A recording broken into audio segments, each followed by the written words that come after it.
Hey, Chi, how's it going today, man?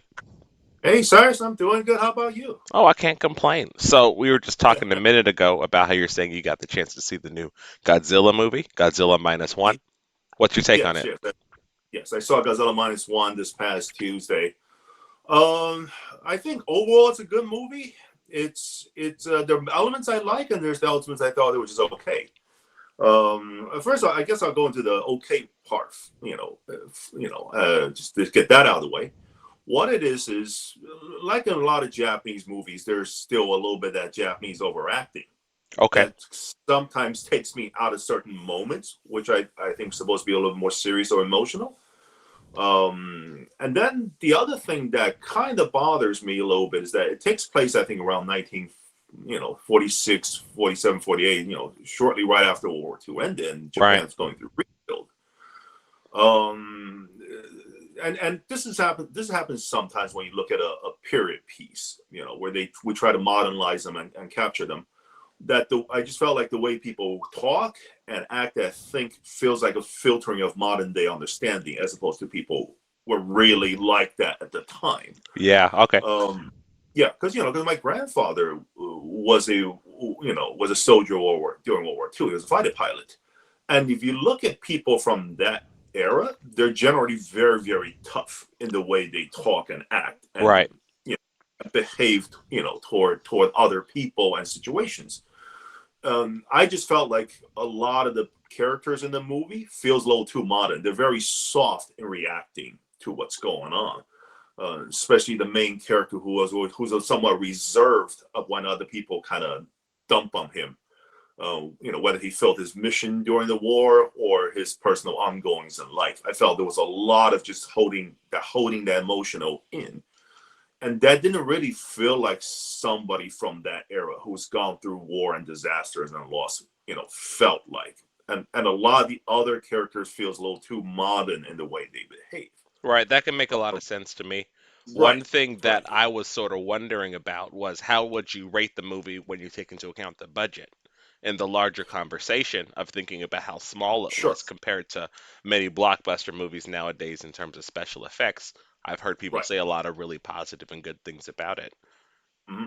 Well, that's definitely the better aspects of the movie, and those are the Hmm. parts I really liked. Hmm. Because I saw it without knowing what the budget was. I mean, it was afterwards when I saw the movie. I was listening to a few other movie reviews that they unveiled that was being only $15 million.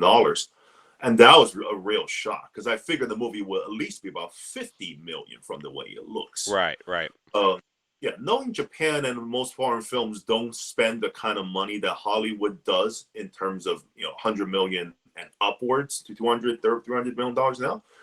Something like 15 million is a shocker for something that looks quite good for because the movie did not look like it's 15 million. It Right. looks like at least 50 and above. Well, they know how to stretch Um, it out for sure. Right, right. They're very precise and sure, there are moments when Godzilla looks a little CG-ish. A few moments that look like that. But knowing it's only 15 million, you're just kind of blown away by what they're able to accomplish with that. And on that budget, the set pieces, the location shots, even them filming on this open sea, or the watery scenes, that's pretty impressive for $15 million. For sure. Yeah. Right, right. And, because you and I have talked about maybe down the line we want to produce some movies our own. And I look at that as a good sort of a goal to we can aim for, that you can really do something spectacular looking without spending a lot of money and kind of get your story across, get the special effects across.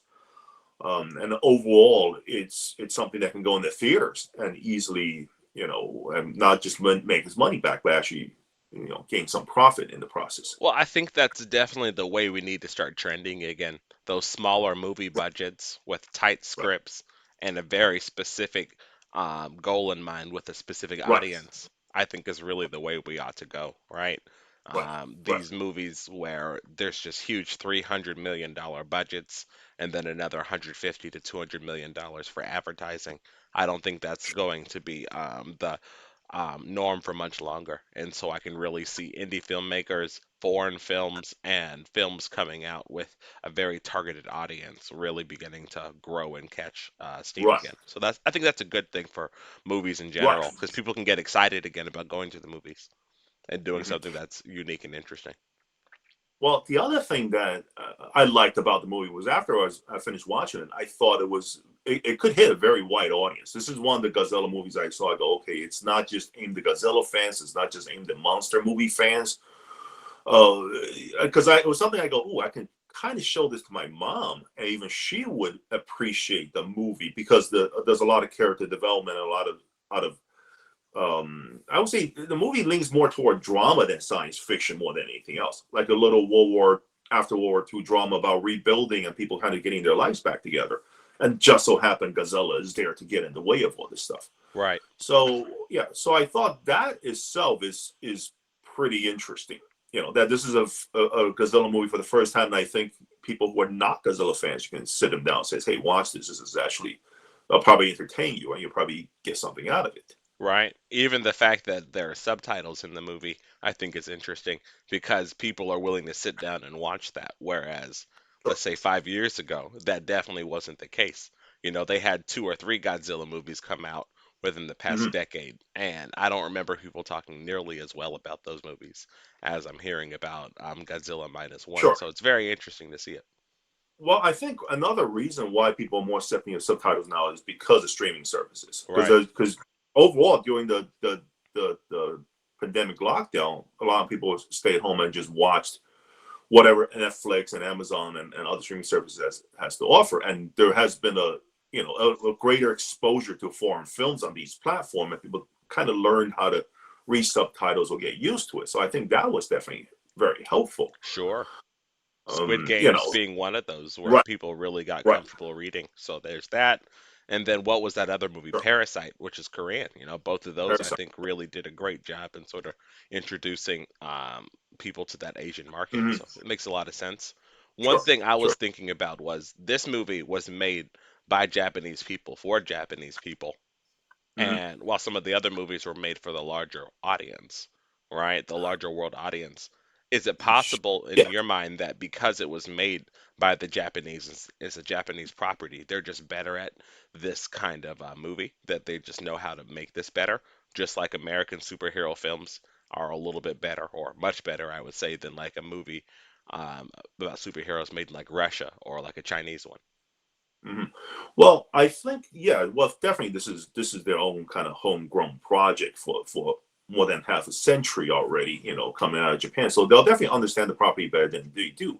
But to be honest, I felt like this is the first Godzilla movie in a long time they really try to aim at a foreign market, leaning a little bit more because the stories are on some level very simple to a point you can get what's going on, and there are moments that I felt like they took what they saw in major Hollywood movies as okay, these are the little character moments we can incorporate because like I said, there are times when it didn't feel like a Japanese, like a traditional Japanese, the way people act and talk. It feels very modern in the way people behaved, and a lot of it even leans toward American movie sensibility. So I think that was something they were conscious of, as opposed to some of the other Godzilla movie really was aimed their own, country and their own audiences. Even the last one, Shin Godzilla, I thought that was 100% aimed at how they felt about after the Fukushima power plant meltdown, because a lot of it dealt with the way the public felt toward the government, how the government was irresponsible in managing the situation,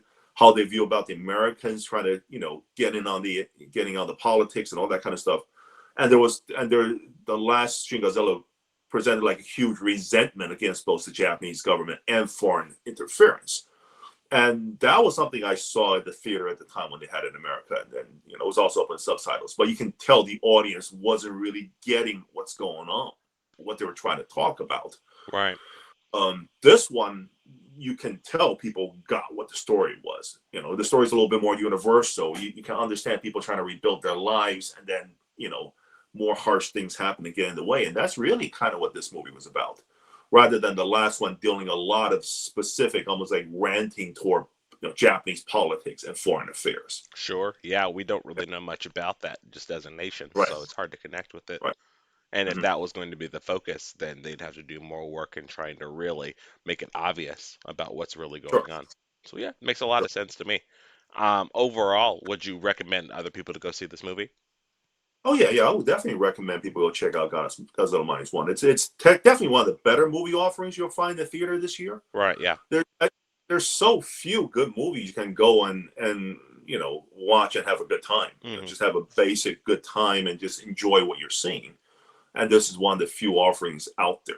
Of course, I'm a little bit more picky because I'm more familiar with the Asian culture and how we react and all that kind of stuff. That's why the things I pointed out early on. Hmm. But I think for any normal audiences, it's going to be an enjoyable film to just kind of sit through and probably even have a conversation with other people about, oh, okay, this is how Japanese were like at the time period, or how what they're thinking, or how they even feel today about World War II, and how they're going through afterwards. Okay, awesome. Well, we'll definitely do that. We'll talk more about it in the future, and we'll see how it Sure. tracks and how much money it makes in the long run. I'm excited to see what Yeah. they do.